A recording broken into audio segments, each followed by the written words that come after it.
వాళ్ళ రెసిపీ వచ్చేసి పెసరపప్పు చారు అండి. పెసరపప్పు శుభ్రంగా కడిగేసేసి, ఇదిగోండి పెసరపప్పు శుభ్రంగా కడిగేసేసి వాటర్ పోసేసి ఒక ఆనియన్ కోసి 4 పచ్చిమిరపకాయలు కోసేసేయండి. ఇది కుక్కర్లో పెట్టేసుకుంది.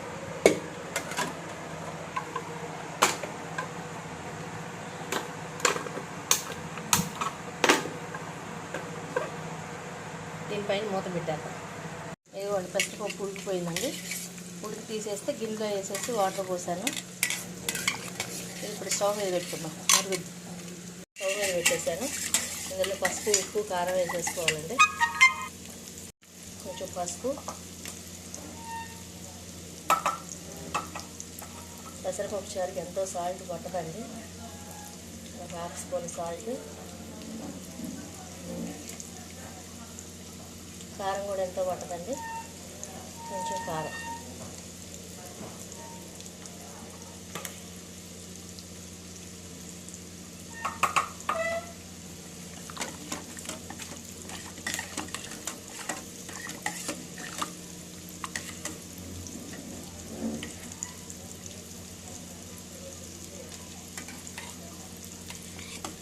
దీన్ని ఇప్పుడు మంచిగా మరగనివ్వండి.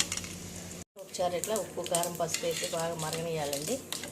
మరిగిన తర్వాత తాలింపు పెట్టుకున్నాను.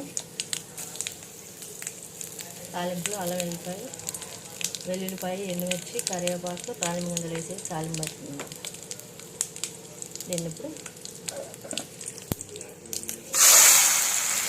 వేసే పెసరపప్పు చారు